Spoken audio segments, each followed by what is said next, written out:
প্রিয় দর্শক, সংবাদপত্র বাংলাদেশ অনুষ্ঠান থেকে আমি রেজানুর রহমান আপনাদেরকে স্বাগত জানাচ্ছি।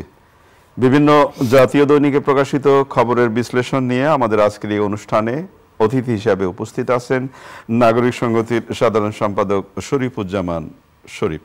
শরীফ, আপনাকে স্বাগত অনুষ্ঠানে। পত্রপত্রিকায় প্রকাশিত একটা গুরুত্বপূর্ণ শিরোনাম পড়ে শোনাই আপনাকে, তারপর আলোচনায় যেতে চাই। প্রথম আলো, গুমের নির্দেশদাতা হাসিনা প্রমাণ পেয়েছে কমিশন। স্বপ্নের দেশ গড়ার প্রত্যয়, শহীদ বুদ্ধিজীবী দিবস পালিত। কয়েক হাজার রোহিঙ্গা বাংলাদেশ সীমান্তে অনুপ্রবেশের অপেক্ষায়। দৈনিক সমকাল, ৩২ বিচারপতির সরকারি বাসায় অবিচার। গুমের নির্দেশদাতা হাসিনা, র্যাব বিলুপ্তির সুপারিশ। শহীদ বুদ্ধিজীবীদের স্বপ্ন বাস্তবায়নের অঙ্গীকার।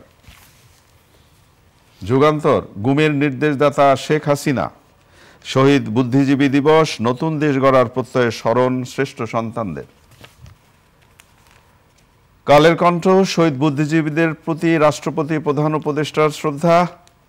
বুদ্ধিজীবী হত্যা জাতিগত নিশ্চিহ্নকরণের অপপ্রয়াস, বাংলা একাডেমির আলোচনা অনুষ্ঠানে বক্তারা। দৈনিক ইত্তেফাক, গুমের নির্দেশদাতা শেখ হাসিনা, র্যাব বিলুপ্তির সুপারিশ। খোলা বাজার থেকে এলএনজি আমদানিতে সাড়া নেই, শোক শ্রদ্ধায় শ্রেষ্ঠ সন্তানদের স্মরণ। বাংলাদেশ প্রতিদিন, কাটছে না টানাটানি, রাজস্ব 4 মাসে ঘাটতি 31,000 কোটি টাকা, গুমের নির্দেশদাতা হাসিনা। মানব জমিন, বিরোধীদের সন্ত্রাসবাদী হিসাবে প্রচার করেছে আওয়ামী লীগ, মার্কিন পররাষ্ট্র দপ্তরের রিপোর্ট। নির্দেশদাতা হিসাবে হাসিনার সম্পৃক্ততা পেয়েছে গুম কমিশন। খবরের কাগজ, রাঘব বোয়ালদের নাম প্রকাশ্যে আসছে, পুঁজিবাজার ভয়াবহ লুটপাট, ফুলেল শ্রদ্ধায় জাতির শ্রেষ্ঠ সন্তানদের স্মরণ। সময়ের আলো, বৈষম্যহীন দেশ গড়ার অঙ্গীকার। গুমের ঘটনায় হাসিনার সম্পৃক্ততা পেয়েছে কমিশন। দেশ রূপান্তর, আইনি লড়াইয়ে অনাগ্রহ আওয়ামী লীগ, গণহত্যার বিচার। গুমের ঘটনায় শেখ হাসিনার সম্পৃক্ততা পেয়েছে কমিশন। বুদ্ধিজীবীদের স্মরণ, জাতিকে এগিয়ে নেওয়ার প্রত্যয়। আজকের পত্রিকা, নিখাত শ্রদ্ধায় শহীদদের স্মরণ। রাষ্ট্রদূতের পদ ছেড়েই কোম্পানির হয়ে ঢাকায় পিটার হাস। আমাদের সময়, গুমের নির্দেশদাতা শেখ হাসিনা, যত্রতত্র গাড়ির ওয়ার্কশপ নেই, নিয়ন্ত্রণ নজরদারি। ইনকিলাব, কোন পথে এগুচ্ছে দেশ, গুমের সঙ্গে হাসিনা সংস্পৃক্ত। দৈনিক সংগ্রাম, মহান বিজয় দিবস উদযাপন জাতীয় কর্মসূচি। গুমের সঙ্গে শেখ হাসিনার সম্পৃক্ততা পেয়েছে কমিশন। দিনকাল, বুদ্ধিজীবী স্মৃতিসৌধের সর্বস্তরের মানুষের শ্রদ্ধা। দৈনিক জনকণ্ঠ, র্যাব বিলুপ্তির সুপারিশ, গুম কমিশনের রিপোর্ট। বৈষম্যমুক্ত দেশ গড়ার শপথ, শহীদ বুদ্ধিজীবী দিবসে জাতির প্রতি বিনম্র শ্রদ্ধা। শরীফ, শহীদ বুদ্ধিজীবী দিবস পালিত হলো। স্বপ্নের দেশ গড়ার প্রত্যয় ব্যক্ত করেছি আমরা, নতুন দেশ গড়ার প্রত্যয়। আপনাকে ধন্যবাদ, দর্শক শ্রোতাদেরকে ধন্যবাদ। একটা দেশের স্বাধীনতার আগে, মুক্তি পাওয়ার আগে এরকমের নিষ্ঠুরতম পরিকল্পিত ঘটনা পৃথিবীর অনেক ইতিহাস ঘেটলেও আপনি সেখানে পাবেন না। বাংলাদেশ যখন বাঙালি জাতি মুক্তির দ্বার প্রান্তে, তখন একবারে পূর্ব পরিকল্পিতভাবে এবং খুব ঠান্ডা মাথায় পরিকল্পনা নিয়ে এবং সবথেকে নিষ্ঠুরতম পদ্ধতি অবলম্বন করে এই হত্যাযজ্ঞ ঘটানো হয়েছিল এবং তার পেছনে একটা ইতিহাস ছিল, তার পেছনে একটা লক্ষ্য ছিল, এটি দিবালোকের মতো স্পষ্ট। তবে আজকে যে গণমাধ্যমে যে শিরোনাম হয়েছে, গতকাল এই দিবসটি পালিত হয়েছে, আজকের প্রেক্ষাপটে কতগুলো ভিন্নতা আছে। অনেককেই আমরা চিনি এই হত্যাকাণ্ডের সাথে অভিযুক্ত হিসাবে। তো তারা এসে বা এই ব্যক্তিরা এসে যখন এই দিবসটি নিয়ে কথা বলে, এটিও এক ধরনের একেবারে শহীদদের উপরে এক ধরনের নিষ্ঠুরতম নির্যাতন এবং এটি আর এক ধরনের নির্মমতা।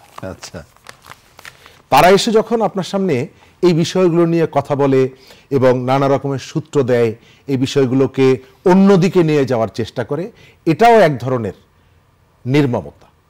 তো আমাদের দুর্ভাগ্য হলো যে ইতিহাসকে কলঙ্কিত করেছে যে ঘটনাগুলো, সেই ঘটনাগুলোর থেকে বেরিয়ে আসার জন্য আমাদের যে রাজনৈতিক উদ্যোগগুলো ছিল সেই উদ্যোগগুলোকে আমরা বিতর্ক মুক্ত করতে পারিনি। দ্বিতীয়ত, যে ধরনের উদ্যোগগুলো সার্বজনীন হওয়া উচিত ছিল সেটি সার্বজনীন না হয়ে এক একটা সেক্টর ধরে ধরে হয়েছে, যার জন্য আমরা ইতিহাস থেকে দায় মুক্তি আমরা এখনো পাইনি। আমি এই ক্ষেত্রে আমার কথাটা শুধুমাত্র এটুকুই যে যারা শহীদ হয়েছেন তাদের যে স্বপ্নটা ছিল সেই স্বপ্ন কতটুকু পূরণ করতে পারবো এটি আমরা জানি না। তবে এই প্রজন্মের যারা আছেন, এই অনুষ্ঠান যারা দেখেন বা শোনেন, অথবা এই দিবসগুলোকে যারা ভালোবাসেন, এই দিবসকে যারা শ্রদ্ধা করেন, তাদের কাছে অনুরোধ হচ্ছে যে খলনায়ককে নায়ক করার যে প্রবণতাটা আমাদের এখানে আছে, রাজনৈতিক পট পরিবর্তনের সঙ্গে সঙ্গে খুনিকে মহান করার যে প্রবণতার যা চেষ্টাটা আছে, যে যেখানেই আছেন সেখান থেকে এই চেষ্টা রুখে দাঁড়াবেন। এটি হলো আপনার উপরে ইতিহাস অর্পিত দায়িত্ব।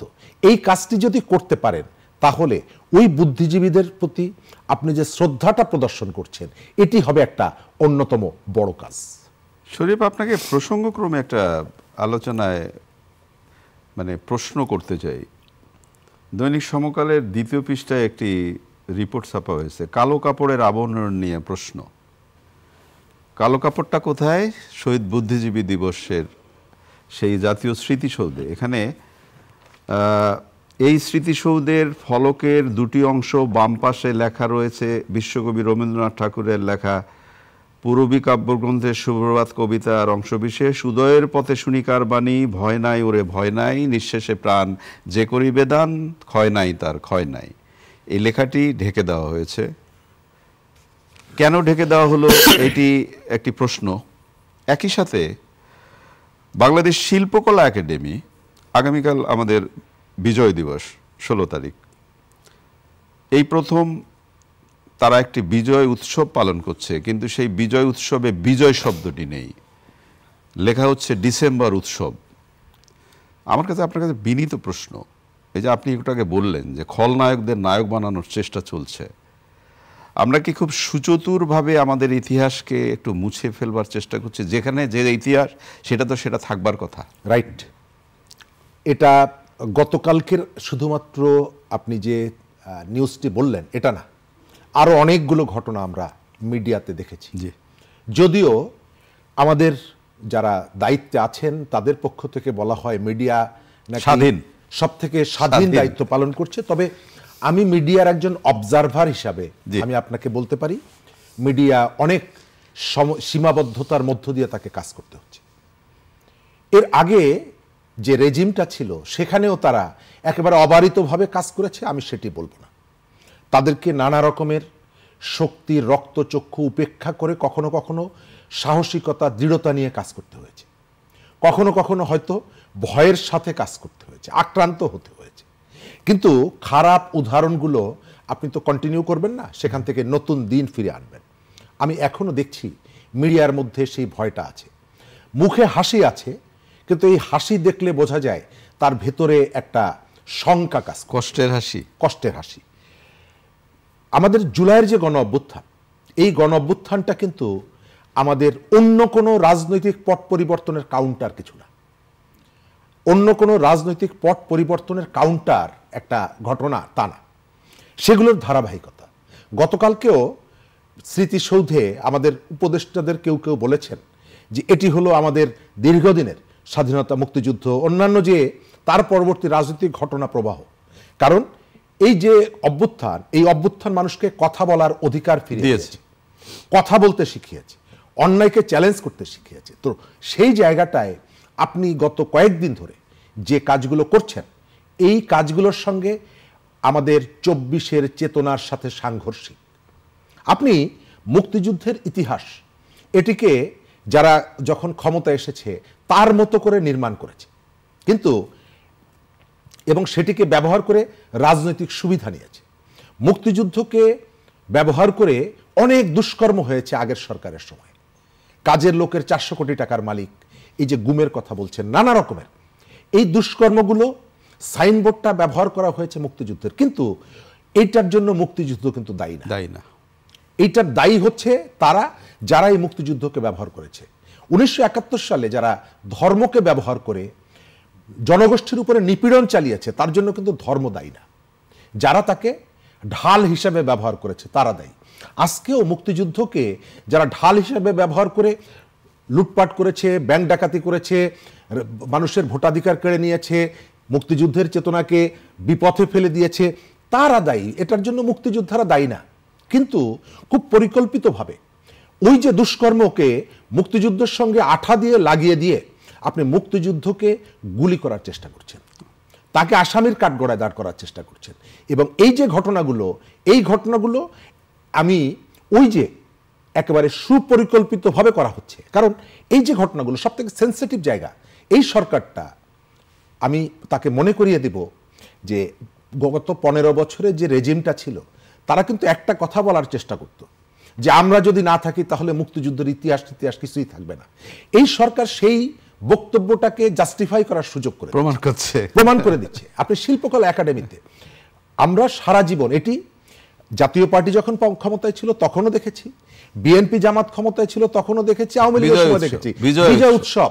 হঠাৎ করে আপনাকে কেন সেখানে ডিসেম্বর উৎসব করতে হলো? এবং এই সিদ্ধান্তটা কি শিল্পকলার ডিজি ব্যক্তিগতভাবে নিয়েছেন? আমি সেটি মনে করি না। এর পেছনে একটা রাষ্ট্রের ফিলোসফি আছে, এর পেছনে একটা মন্ত্রণালয়ের পরিচ্ছন্ন সমর্থন আছে। সুতরাং যিনি দায়িত্বটা নিয়েছেন, আপনি আপনার পুরনো কি বলে চলচ্চিত্র, সেটিকে অন্য নাম দিয়ে বাজারে আনতে পারেন, অনেক অবদান আপনার থাকতে পারে। গত ফ্যাসিবাদ বিরোধী আন্দোলনে আপনার বিরাট অবদান থাকতে পারে, কিন্তু এই যে কাজটি যে মন্ত্রণালয় করেছেন, এই মন্ত্রণালয়ে যিনি দায়িত্বে আছেন তারা কাজটি ঠিক করেন না। বাঙালি এটি কখনো ভুলবেন না, আমি এইটা আপনাকে মনে করি। আমরা সময় কি বলে সেটার উপরেই অপেক্ষা করি। খুব অন্যায় কাজ হয়েছে। আজকের পত্রপত্রিকায় গুরুত্বপূর্ণ শিরোনাম, গুমের নির্দেশদাতা শেখ হাসিনা, র‍্যাব বিলুপ্তির সুপারিশ। তো ওই যে শেখ হাসিনার শাসনামলে যতগুলো অন্যায় কাজ হয়েছে তার সব থেকে নিষ্ঠুরতম, শুধু অন্যায় না, নিষ্ঠুরতম যে কাজগুলো তার একটা হচ্ছে গুম। একজন জলজন্ত মানুষকে আপনি নিখোঁজ করে ফেললেন। এবং এই কথাটা যখন বলি আমার অনেক স্মৃতি ভেসে ওঠে। কেন জানেন? আমি আমার রাজনৈতিক জীবনে সব থেকে ঘনিষ্ঠ যে বন্ধুটা, সেই বন্ধুটা গুমের শিকার হয়েছে। আচ্ছা, আমি যখন ছাত্র ইউনিয়নের কেন্দ্রীয় সভাপতি, আমার কমিটির 1 নম্বর সহসভাপতি ছিল এবং একই সাথে খুলনা জেলার সভাপতি ছিল শামীম। তাকে আওয়ামী লীগের সময় কয়েক বছর আগে গুমের শিকার হয়েছে, তাকে আর খুঁজে পাওয়া যায়নি। এবং শামীমের সাথে আমার সম্পর্কটা এমন ছিল, ঢাকায় আসার পরে আমরা যখন সংসার জীবনে প্রবেশ করি, শামীম এবং আমি একসাথে একটা বাসা নিয়েছিলাম, ভাগাভাগি করে থাকতাম। সম্পর্কটা ছিল এরকম। সেই শামীমও আমাদের কাছ থেকে হারিয়ে গেছে। তো আমি মনে করি যে নিষ্ঠুরতম যতগুলো ঘটনা তার একটা হচ্ছে গুম।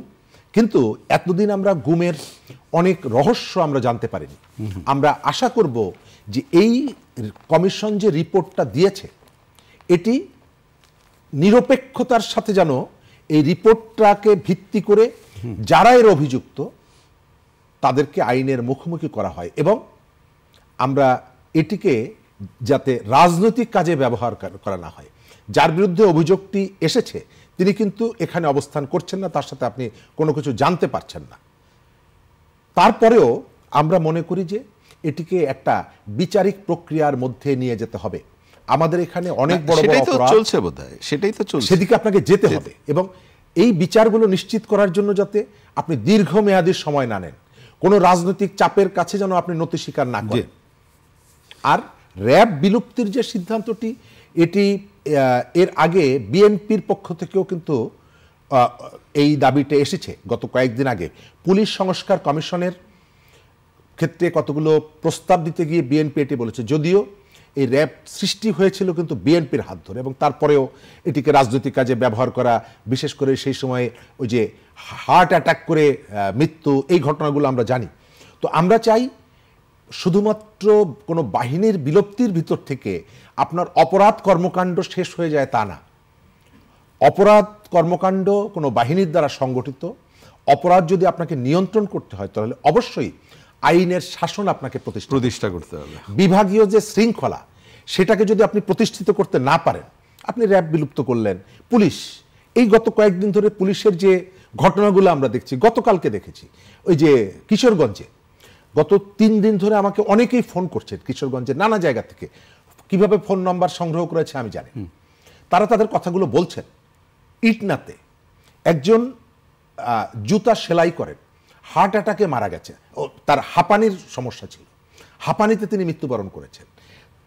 সেই ঘটনার পরে 134 জনকে সুনির্দিষ্ট মামলার আসামি করা হয়েছে হত্যাকাণ্ড বলে, আর এর বাইরে অজ্ঞাত, এবং এটি নিয়ে একটা বিরাট বাণিজ্য চলছে। ইটনাতে আমাকে বললেন যে একেবারে সাধারণ মানুষ, রাজনীতির ধার কাছেও নেই, অনেক ধন্যবাদ, বাড়িতে থাকতে পারছেন না, টাকা দিয়ে ম্যানেজ করে থানা, লোকাল মাস্তান এবং এই যে মামলাবাজদেরকে ম্যানেজ করে থাকতে হচ্ছে। আমি এই কথার সূত্র ধরে সরকারের কাছে একটা অনুরোধ করব, প্রান্তিক স্তরে যে একটা বিরাট অস্থিরতা তৈরি হয়েছে গ্রামগঞ্জে, যেখানকার সাধারণ মানুষ, একজন গরিব মানুষ, গ্রামের একজন মানুষ, তার নামে মামলা দিয়ে বলা হচ্ছে 2 লাখ 3 লাখ টাকা তোমাকে দিতে হবে। কয়েকদিন আগে আমাদের আইজি সাহেব কিন্তু একটা কঠোর বার্তা দিয়েছেন, কিন্তু তারপরেও এর কোনো ইমপ্যাক্ট সোসাইটিতে দেখা যাচ্ছে না। এটি বন্ধ করা দরকার। একেবারে শেষের দিকে আমরা অনুষ্ঠানের, ভারতের সাথে আমাদের সম্পর্কের টানাপোড়েন চলছে, এটা তো সত্য। স্বার্থের ভিত্তিতে ভারতের সঙ্গে ভালো সম্পর্ক চাই, পররাষ্ট্র উপদেষ্টা আবার ব্যক্ত করেছেন। অবশ্যই আমরা সেটি চাই। আপনি আপনার প্রতিবেশীকে অস্বীকার করতে পারেন না। একই সাথে প্রতিবেশী যদি অনবরত আপনার বিরুদ্ধে ষড়যন্ত্র করে, আপনাকে দমিয়ে রাখতে চায়, আপনার অধিকারগুলোকে খর্ব করে, সেটিও আপনি মেনে নেবেন না। একই সঙ্গে প্রতিবেশীর বাড়িতে ঝগড়া লাগানোর জন্য আপনি অনবরত যদি চেষ্টা করেন, সেটিও একসময় প্রতিবেশী পায়ে পাড়া দিয়ে তাকে উস্কানি দেওয়া, প্রতিবেশী কখনোই সেটিও একটা পর্যায়ে গিয়ে গ্রহণ করবে না। আমরা পাশাপাশি দুটি দেশ, আমাদের অনেকগুলো জায়গায় তাদের সাথে আমাদের মিল আছে, কিন্তু আমাদের সম্পর্কটা হতে হবে আত্মমর্যাদার। আমি ঠকবো, তাকেই শুধু জেতাবো, সেটি হবে না।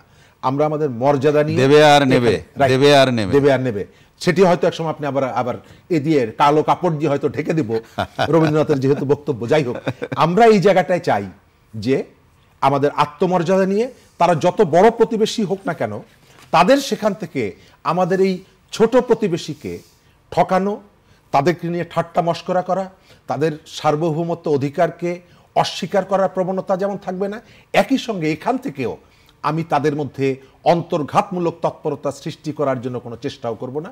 আমরা বন্ধুত্বপূর্ণ সম্পর্ক নিয়ে পাশাপাশি থাকতে চাই। ছোট বলিয়া কাহুকে অবহেলা করিতে নাই। অনেক ধন্যবাদ। প্রিয় দর্শক, আমরা যে বিষয়গুলো নিয়ে আলোচনা করলাম আপনারা সেই শুনলেন। আগামীকাল 16ই ডিসেম্বর আমাদের বিজয় দিবস। কেউ কেউ ডিসেম্বর উৎসব করছেন কেন, এই প্রশ্নটি রেখে আজকের এই অনুষ্ঠান এখানেই শেষ করছি। ভালো থাকবেন। খোদা হাফেজ।